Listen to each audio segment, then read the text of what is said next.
have just tuned in to the Lou Stenberg Assessment. Stay tuned for your host.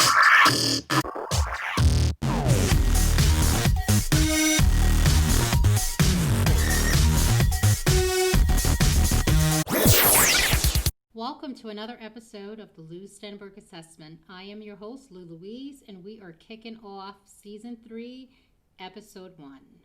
Yay! I am fashionably late. This was supposed to be released on October 15th, and I'm about 6 days behind schedule, but here you have me. I'm here. I do apologize, listeners, for not getting this out on the 15th.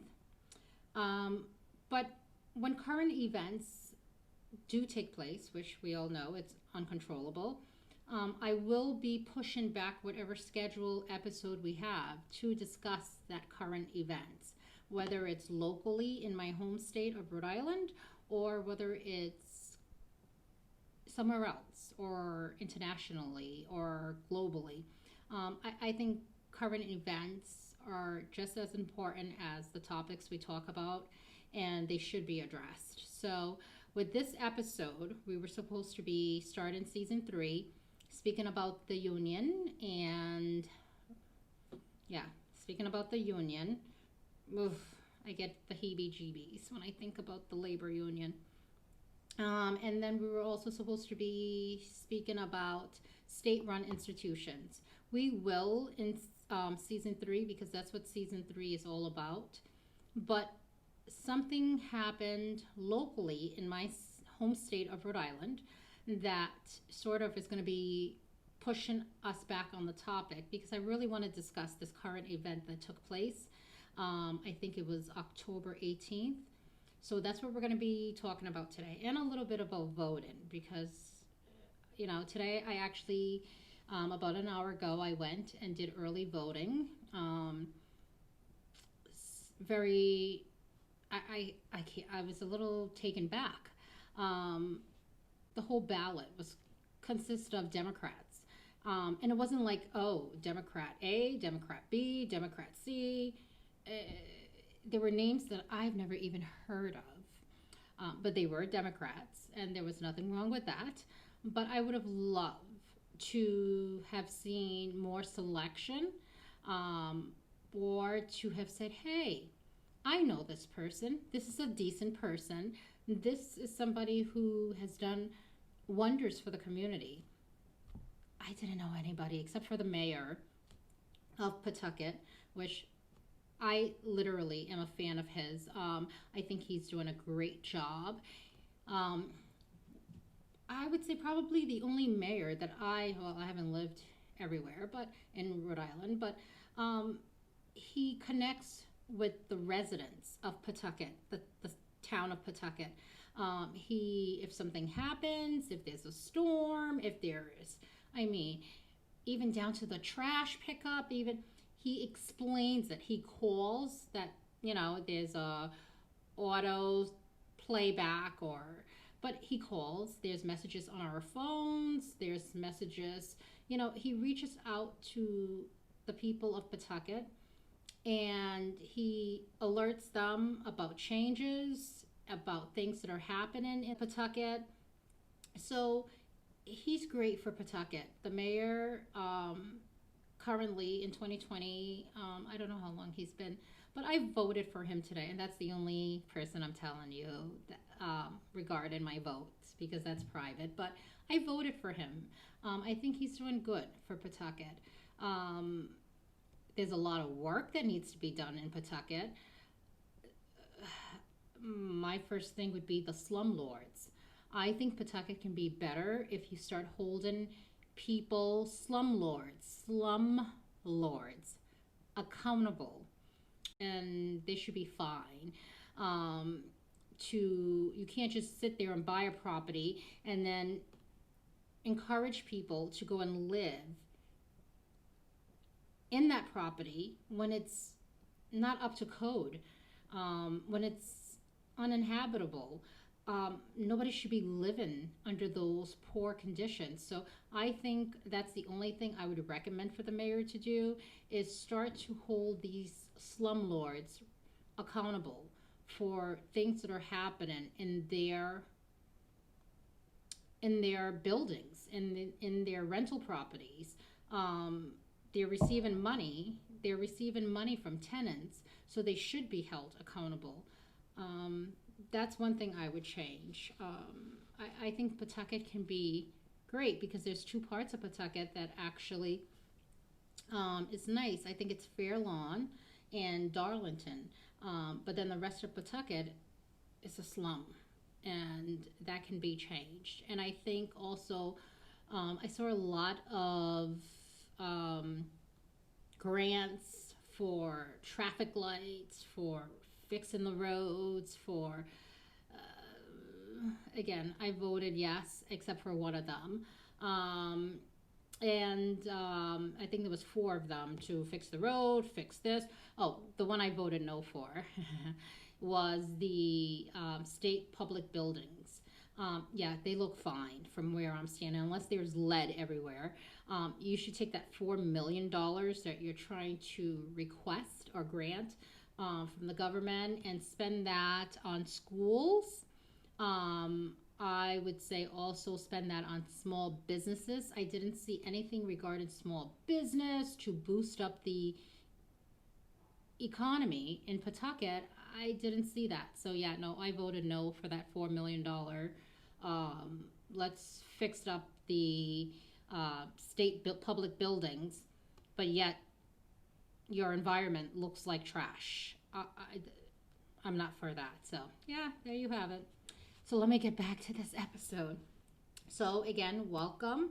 And today we're going to cover the current events that took place in Providence, Rhode Island. So instead of beginning the state-run institution, we'll be discussing a local incident that happened in my home state town, as I said, of Providence, Rhode Island. Video footage says 1,000 words about the clusterfuck leading to the crash and, sadly, the events afterwards. There seemed to be more drama in this world than there is peace and love. So this past Sunday, which was October 18, 2020, a group of teenagers and young adults decided it would be smart to ride and race ATVs and mopeds through the city neighborhood and on major highways throughout Providence, Rhode Island. Not only were their behavior reckless and a public safety issue, but their careless behavior could have caused harm to others. I understand being young and wanting to have fun. We all have been there with your friends, but ATVs are meant to be ridden off-road. I'm not sure about mopeds, the regulations within the city limits, but I would assume if you register them, you have the privilege of riding them on side streets, but not on highways. I'm going to have to look into that. But these lads were on the highway performing daredevil stunts like David Copperfield, racing and weaving in and out of traffic. If you have ever, anyone out there, listeners, if you have ever been to Rhode Island, you know what it's like driving on the highway. It's like rush and roulette with your life. And it should not be that way. I know it sounds funny, but it's really scary for somebody who does not live in the state and experience it on a daily basis. It would be very scary for you. Rhode Island has a high rate of incompetent drivers, and I love that word. But really, they do. They are incompetent. I really don't know how they obtain a driver's license. I would like to know who issued their driver's license, because majority of them, their license should be seriously revoked. They're very careless. They can't operate the car. It's sort of like the mind is here, the foot is there, we're everywhere on the highway. And on top of that, speed. Rhode Island is known for for speeding. And it's tapered down a little bit in the last year or so. Maybe coronavirus helped this year, but it's scary because you're on that highway, you look down and you're doing 70, miles an hour, and there's a car zooming by you, and you're thinking, wow, they're going fast. But you're doing 70, which is fast. And they're doing, you would assume, 90, 100 on the highway. So they're endangering not only their life, but they're endangering others on the highway. And that is really not fair. If you want to speed, go to the speedway. They have, pay to do the, what is that, Seekonk Speedway. Do it there, not on the highway. Some of us like our life and we don't want to die today. We hope to see tomorrow. So when it comes to these young adults with the ATVs, it's wrong. There are state regulations. You're breaking the rules by operating ATVs on the highway, on side streets. You should be off-road. There are areas you can research and take the ATVs and go ride it there, off-road. The name of the game is off-road, not on-road. So let me get back. So that's Rhode Island for you. So you have these young adults, teenagers, who have ATVs. And I mean, it wasn't 1, 2, or 3 of them. It was about 100 of them, or close to 100, with ATVs, riding them erratically through neighborhoods, disturbing the peace, public safety, and highways. I mean, and some of these were not even registered. So while they were disrupting traffic, peace and quiet, it seems that this sort of ATV illegally riding ATVs anywhere they see fit is becoming a new trend in Providence, Rhode Island. And a lot of people are saying that, but I don't think it's a new trend. No, it's nothing new, just gotten worse over the last few years. And people blame the mayor of Providence, Rhode Island, saying, this is happening. How much can one person do? It takes a village to raise a child. First of all, where are the parents? Where are the parental control? If you have money to buy an ATV, but you don't have money to register that ATV, and then you're getting assistance or governmental help, you shouldn't be having an ATV. Because if you can't afford to survive on your own and you're surviving off taxpayer money, and then you're taking that taxpayer money, and instead of doing something that will benefit your life, you take that money and go buy an ATV, but then you can't afford to register the ATV. So instead of using your head, you go and not thinking straight, you get on the ATV and you just don't care. But you got to look at the parents.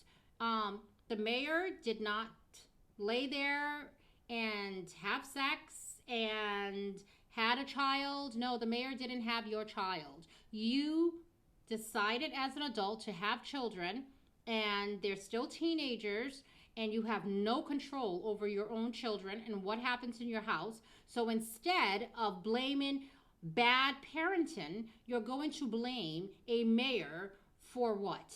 For what? Do you want him to control 100 children? Is it his responsibility to control these children, or is it the parents' responsibility to control these children? So let's not shift the blame on the mayor of Providence. Let's look at your poor parenting skills. Don't get on television, parents, when something goes wrong and start blaming other people. It is all on you. If you're a bad parent, then you should stop having children. If you cannot be responsible and take care of your children, then you should stop having children, because it is not fair, it is not right, it is not ethical to have to take somebody out, your child, and their lack of parenting, which causes havoc for the rest of society. And it's not fair that you now have to stand on TV when something goes wrong and say, oh, it's this person's fault. No, no, no.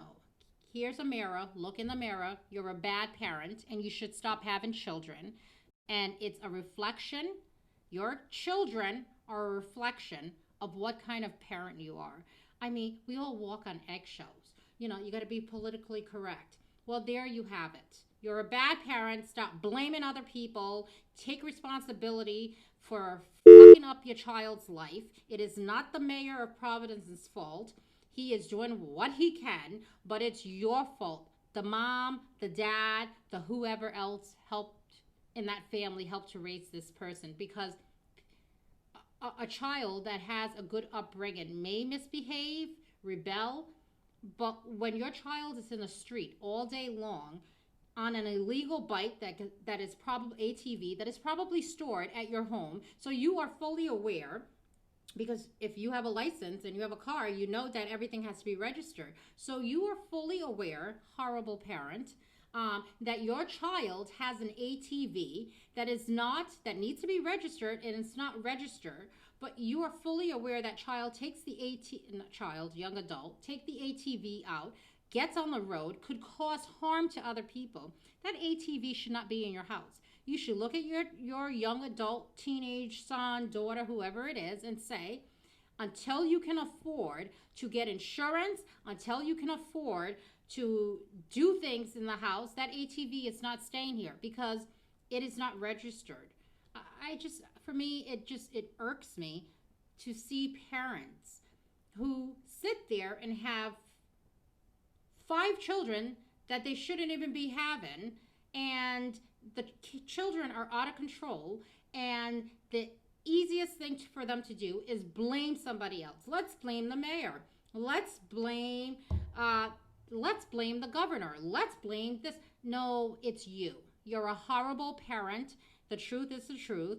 You should stop having children if you cannot afford to take care of your children. If you cannot be a decent human being and a good parent, you should stop having children. It shouldn't be anybody's responsibility that you continue to pop up children and you cannot provide a stable home and a stable environment for your children.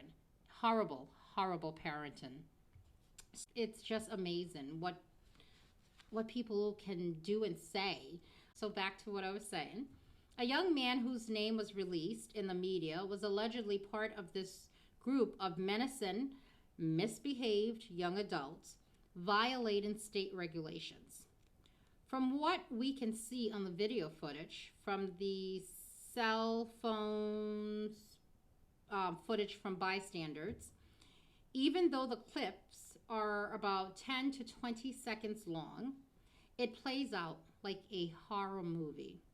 You find yourself breathless as 100 different scenarios flash through your mind of what could happen. The most played media footage from what we have seen show the 20 ATVs and mopeds speeding down a street, followed by a few police SUV cruisers and more ATV motorists, both speeding at accelerating rates. So the police cruisers were speeding and the ATVs were speeding. They both at a very high rate. I don't know who was speeding faster. I could care less. It was an image from a horror movie, because you know what's going to happen. You're hoping in the back of your mind, oh my gosh, please tell me I'm wrong. Please tell me I'm wrong. Something bad's about to happen. And it did. So you see the 4,000-pound police SUV cruiser sort of in pursuit of some of the ATV motorists. You can clearly see that. You then see the police cruiser take a right turn, one of the cruisers take a right turn following a person on an ATV. Then the video footage goes still. So we don't know what happened. The question becomes, who is liable and at fault? So let us assess this situation. You have a bunch of foolhardy delinquents who are operating unregistered ATVs endangering the lives of others on the highway and through busy streets when they should have been off-road. Then you have them performing stunts in the middle of the street, which could have resulted in the death and injury of not only bystanders, but also causing harm to themselves. Then you move to the police officers who seem to have had an overload of excess testosterone, causing their impetuous behavior and lack of common sense. You have a police cruiser, well, a lot of police cruisers, that weighs over 4,000 pounds of metal colliding with 350 pounds of plastic at the speed of light. That equals a deadly cocktail. Then you have eyewitness videos shown on local news media that does not show us what happened at the point of impact. But then we see what happens after the impact, and that is unsettling. In a 5-second video footage, we see officers pulling the arm of the victim slightly, trying to move him. He's on the sidewalk. He's not moving due to his injuries. And you want to move him where? I didn't understand that. Where are we moving the victim? He's laying there on the sidewalk. He's not in any danger. I mean, who knows what happened to him, but you're pulling his arm trying to move him. And why? Why would you want to touch a person that may have internal bleeding before EMTs arrive? Just very strange. The entire chain of events leading to Jamal Gonzalez, and I hope I'm saying his last name right, accident was one big hot mess and unfortunate. I think there's a lesson to be learned on both sides, but there was no intent. And I heard right after that, I saw 2 members of the local Black Lives Matter on TV. I think he said 2 words. That was discouraging. He didn't say more than 2 words. And then, really? And they were there talking about the incident. They hope the police officers are charged. I don't think they should be charged. Again, where is the accountability? There would be no cruisers on the road chasing after delinquents if they were home, and if mommy and daddy were being good parents, they would not be in the street creating an unsafe place for others. So the police officers that are just doing their job, and yes, they should have used common sense and not operate that heavy 4,000-pound vehicle against a moped and ATV, but they did. But they were doing their job. It wasn't the smartest thing to do. Maybe let them go and maybe figure out maybe a roadblock here or a roadblock there to stop them. Probably should have been the smartest thing to do, but it is what it is. There was no intent on harming these ATV motorists. I don't think the police officers got in their car and said, we're going to go and try to kill or harm or injure these young teenagers. That wasn't, it's just common sense. That was not their intent. I would say at fault. Both parties, the motorist and the police officer, are at fault. We can't see whether a cruiser did hit Jamal or not, but let's just say allegedly it did or it didn't. At the end of the day, the police officers were doing their job. The police officer wouldn't have had to use their cruisers, wouldn't have had to get in their car while other emergencies are going on and have to take away from that emergency to deal with delinquents who should probably be home, since we're in the midst of school time, be home reading a book and studying or doing something productive. Instead, they're on the streets, endangering the lives of other people. I just don't know. We'll see how this plays out. But I honestly just, again, it was from my perspective, I do not see any intent on the officer's part wanting to harm these teenagers. That's not how Providence police officers work. They really, I really, it's just, there was no malice intent. There was no intent.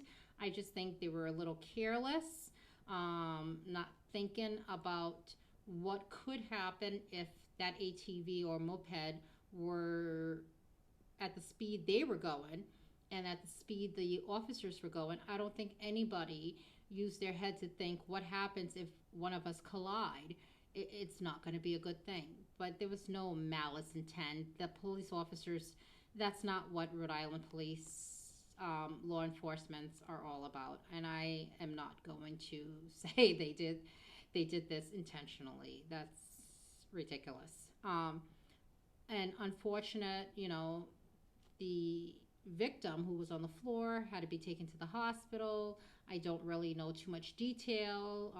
It was reported allegedly that he was in a coma, an induced coma, the swelling, to induce the swelling.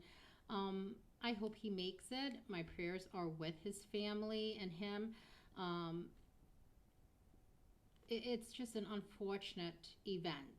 I hope there's a serious lesson to be learned when it comes to the officers and what their limitations are. This was not something, just looking at the whole scene, over 100 or close to 100 ATVs, mopeds, they're speeding, you have a bigger the mathematics just wasn't adding up, and somebody should have tried to figure that out. But in the same token, I hope these young adults learn that you just cannot go around breaking the laws and not caring what consequences could follow. The consequences for Jamal was he's in the hospital. He's hanging on for dear life, and I hope he makes it. And the rest of everybody else, there's your friend. Because of your behavior, your friend is now in the hospital, hanging on for dear life. It's got to stop. And these parents don't get on TV. We don't want to see you get on TV and say, my son was a good boy. And I'm not talking about Jamal's parents right now. I'm just talking overall. And I've seen a lot of news briefing where the parents get on TV and my child did this. Your child is not a saint. In order to be a good parent, you've got to dig and bring that problem to the surface and deal with that problem. Because if you don't deal with that problem, your child, their problem becomes other people's problems, and it's not fair. So let's move on. It's not just in Rhode Island, but across the board, there's got to be change. I would like to believe that Rhode Island would like to start that process of change. But an article I read recently from upriserI.com have me wondering if the state is heading in the right direction. The article stated that Rhode Island State Senate had formed a committee called, ready for this one? The Law Enforcement Officers Bill of Rights. Just the title alone tells me where that fence is leaning. There have been 2 committee meetings following the start of COVID-19, and the meetings have not been open to the public. I completely understand because of this pandemic why they might have asked for a closed meeting, but I don't understand why the rest of the public was not notified through some type of mail-in public service announcement letter. Not even a public mailed survey to collect useful data from hard-working taxpayers that will help to structure the groundwork of this Bill of Rights. You cannot be discussing civil and human rights only to strip and violate the rights of others by not informing the citizens of Rhode Island about changes that will affect them. Here's a friendly advice to that committee. When it comes to race relations and mending that crack in the ground, try first to consult with a vast amount of everyday taxpayers and citizens. Consulting with the same problematic operators of a system that clearly does not need fixing, but whose operators do, is not reform, nor is it change. These same problematic oppressors have sung the same tune for the past 10 years, have brought 1% change and progress, both economically and socially. Something, and then I see black, let me get this, I probably won't be politically correct, and I really don't care. But I'm not going to say people of color because I think that is demoralizing. But I see black people, I see African American, I see black American, I see minorities. Something happens, they protest. Something happens, they cry prejudice and racism. Blah, blah, blah, blah, blah. But they don't do what is necessary for change to occur. We don't use our conscious minds. We don't use our cognitive and insightful abilities to envision years to come. It's always about the now and never about the tomorrow.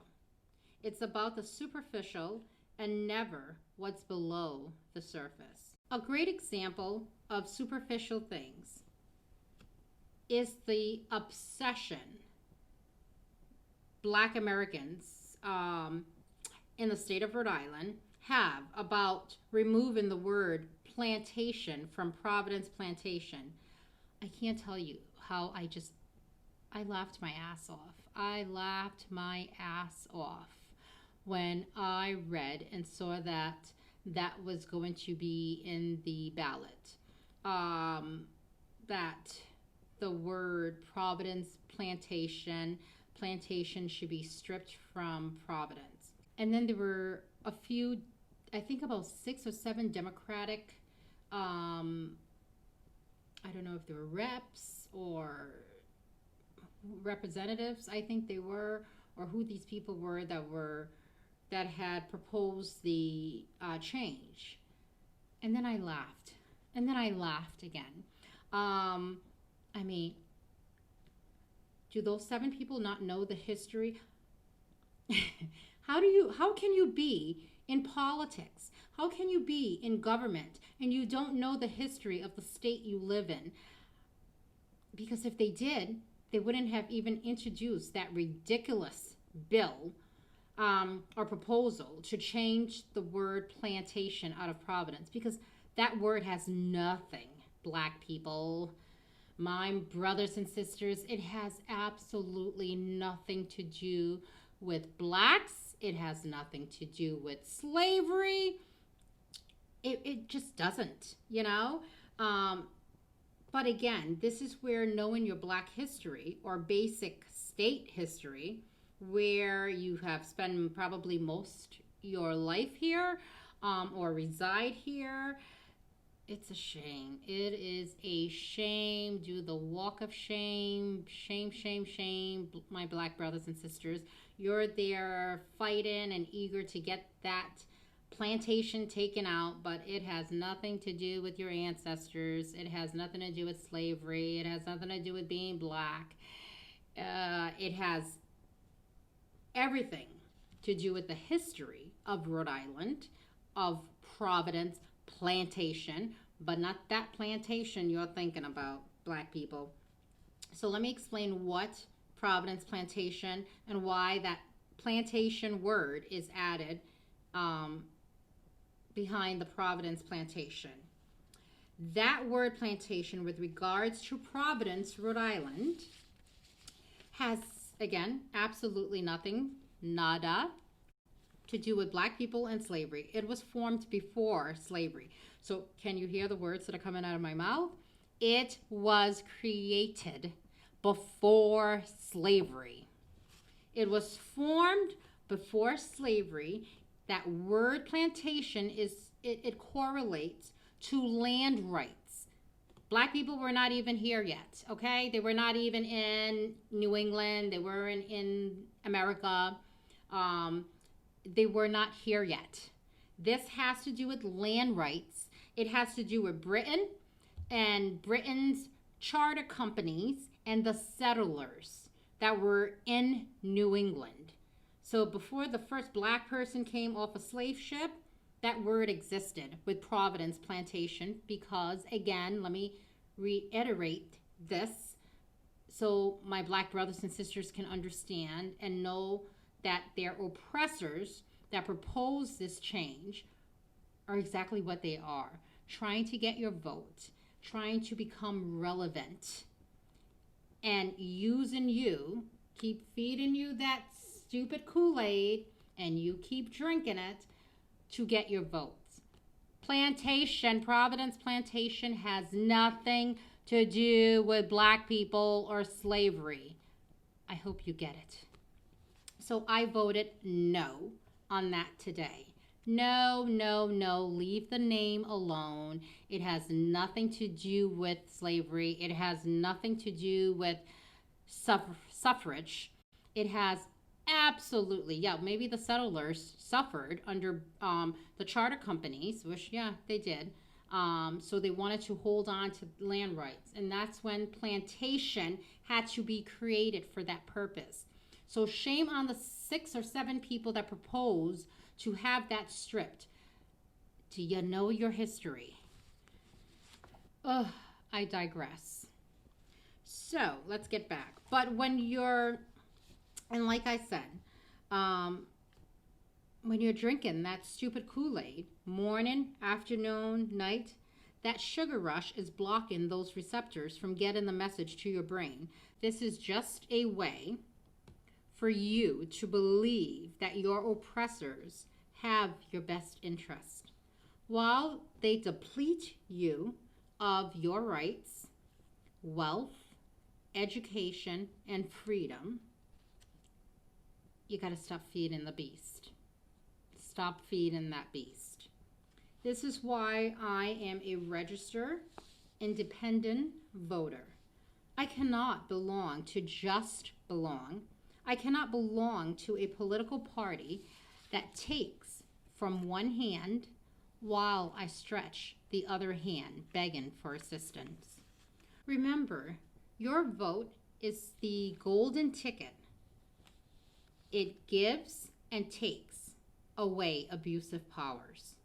Your vote should be given to the highest bidder, not the smooth-talking politician that has sold you the same lemon car for the last 10 plus years. You know, blacks, black American, black, freaking politically correct bullshit.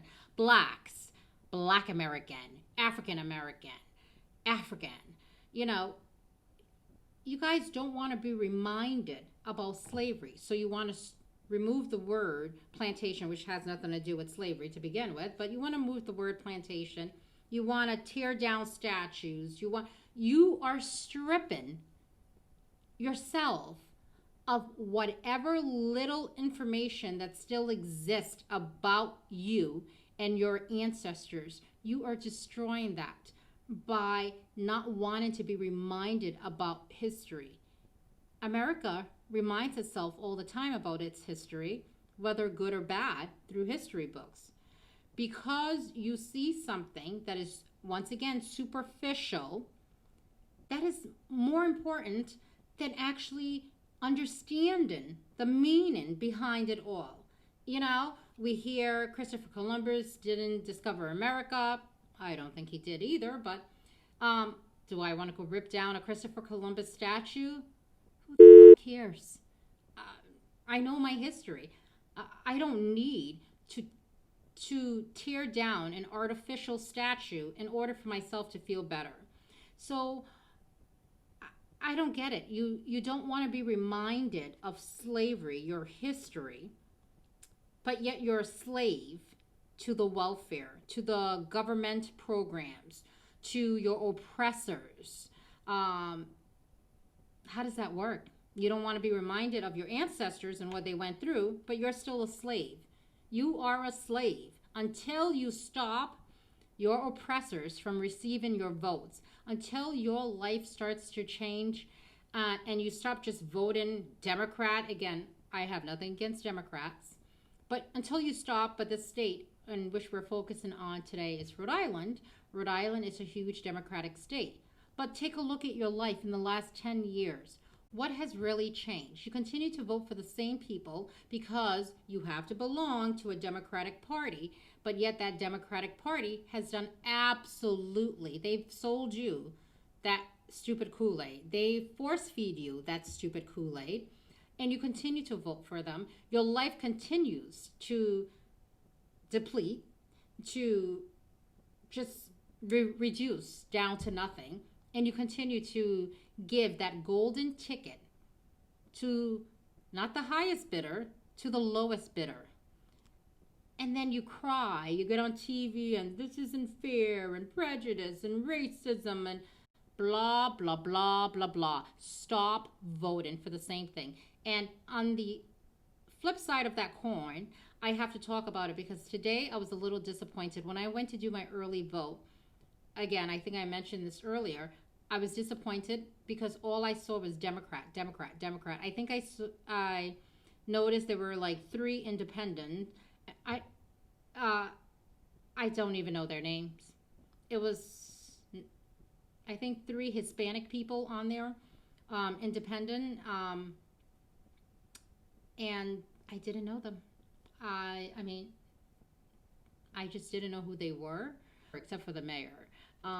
So this is the mistake we do.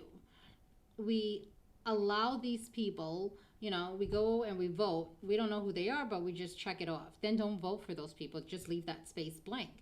But you don't know who these people are. You don't know what they're about, but you're just going to go and vote, you know? I think we need to start paying attention. The only way your lives are going to change is to stop voting for your oppressors. And you know who your oppressors are.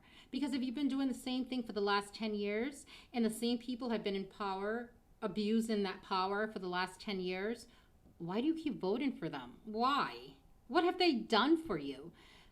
What? They take from one hand and you're out there begging for governmental assistance in the other hand, and what have they done? They just took your money, they took your wealth, they took your education, they took your freedom, and then you stretch out the other hand begging for those same things back. But this time you get breadcrumbs back after you've given it away. Does that make sense? It is time. I would really like to see a Republican candidate. I don't know what's happening in the state. I know it's all Democrats, but they do have Republican. I would love to see the Republican Party start to rise up and really start to fight for their party, because it's not happening in the state of Rhode Island, and it's a shame, because there are a lot of Republicans in the state, but you're not reaching out to them at all, and I don't understand why. I would like to see that the Republican Party start to come forth, because we're at a crossroads right now, and a lot of people who once were Democrat, this is the time you can get them. They're at a crossroads.